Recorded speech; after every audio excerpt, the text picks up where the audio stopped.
So I posted a video that's getting quite a bit of attention talking about how Damien Kurek, who is the MP that just stepped down from Battle River Crowfoot riding, so that Pierre can have his little by-election and try and win the seat. He has already got a job working for a lobbyist firm, which is not allowed. It's illegal. He and any other politician is supposed to wait at least 5 years before they work for a lobbyist company or do any type of work that would be involved with the government. But like he just like jumped in there head first. Like that's definitely gonna have to be investigated by somebody. I mean, he's not even trying to slip it in and wait like 3 or 2 years or whatever. No, he's just like right away. But of course, like the conservatives are just absolutely crashing out in my comments as usual. And it's funny because it's like it's the same stuff that has been debunked and debunked and debunked multiple times during the election and since the election. So apparently we need to do a little recap. Okay, for those of you that are saying that Ari Chandri was kicked out by the Liberals, yes and no. One, the Liberals can choose who the candidate is for their party. It doesn't matter who the original sitting MP was. It's a brand new election cycle. It's a brand new election. They do not have to go with the previous MP because they're no longer the MP. They have to run in order to gain back their seat. So it's like clean slate.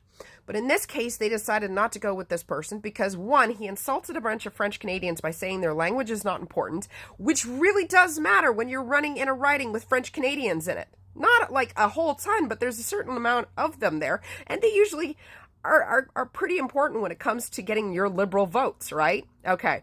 And then he had some, dirty connections to India, which was also a bit of a problem when all that came out. So they didn't choose to run with him again. They put Carney instead. And that's perfectly fine. That's their choice. Kind of like how the conservatives decided to kick out a few conservative candidates after they found some stuff on their Twitter accounts and on their Facebook accounts that were not quite PC and probably would not be good in terms of them attempting to get votes, especially steal votes from the Liberal. See, they're allowed to do that. Even after they've confirmed a candidate, they are allowed to turn around and kick them out, which they did. So, and I didn't see you guys have any outrage when they kicked out conservative MPs and replaced them for somebody else, or just didn't have a conservative candidate at all. So you understand it when the conservatives are able to get rid of a candidate, but you don't understand when the Liberals get rid of a candidate and put somebody else in instead. Okay, got it. The other thing I keep seeing being brought up is the fact that Pierre only lost his seat because of Liberal interference. Okay, first of all, Elections Canada, and the group that actually does the redrawing of election borders, like the riding borders, are not governed by the Canadian government. Okay, they are a separate entity. The Liberals have no control over them. All right. And this happens I think it's every decade or so that they redraw the riding lines because the population grows and changes and they need more representation. So they need to change the borders to ensure that there's enough people are being represented by one person, right? Because you can't have somebody like one person representing like a million people. So as populations grow, they have to redraw the lines. Now, when they redrew the ridings for Carleton, okay, people have worked the numbers, and it should have actually been in Pierre's favor. He should have gotten more conservative votes. But you know what happened? Pierre ignored his riding for years. He couldn't even put up the fucking sign. He couldn't hang up his own sign at his own office. That's how little he spent worrying about the actual constituents of Carleton. He was so focused on being prime minister, he did nothing to actually help the people of his local riding. And thus, Bruce Fanjoy, who worked his ass off, knocked on thousands of doors, that's why he won. Okay? And if you want to complain about, again, that, they did this to screw him over, blah, blah, blah, they redrew a whole bunch of other boundaries as well. And when they do that, the sitting MP is allowed to have say over it. The sitting MP can put in their input. Like, they redrew the area for where Katrina Gould was, and she inputted her information, and hey, this is what I think, blah, blah, blah. You know who didn't? Pierre. Didn't say a word. And you know what he's also not doing? Not blaming his loss on gerrymandering. Because if he really thought that, if he thought that was actually true, he could submit a complaint to the ethics board, and he hasn't said a fucking peep. It's all coming from conservative mouthpieces that are making up lies and bullshit. And then for those of you that want to blame it on the 91 candidates, all you are doing is telling us that conservatives can't read. Because why is it that liberals had no problem finding Bruce Fanjoy's name amongst all those 91 candidates, but conservatives apparently had trouble and accidentally voted for the wrong people?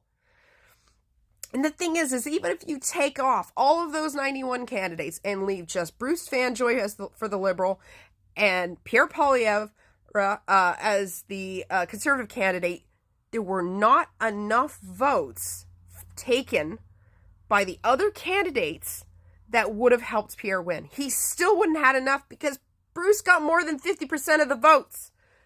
You guys can't even do basic math. You can't apparently read names on a list, and you can't do basic math. And the other stuff about, what about the liberals and their scandals? Blah, blah, blah, blah. You know what? If there were real fucking scandals, if there was real, there would actually be mass investigations. There would be arrests. There would be held accountability. Because the ethics committees are not governed, again, by the government in power. Nobody's playing fucking favorites. So, and there's been conservative scandals too when Harper was in power. So enough is enough. I am sick and tired of hearing you guys make excuses all the time. So if you want to do this whataboutism and constantly point at the other team, but you cannot hold accountable your own team, I don't want to hear it. Because frankly, I can hold my own government accountable. I have said lots of things about Carney and his recent actions and things I'm not happy about. Yet I never see conservative mouthpieces that spread all this misinformation and all this garbage ever hold their own government accountable. Pierre lost his riding fair and square. Carney won his riding fair and square.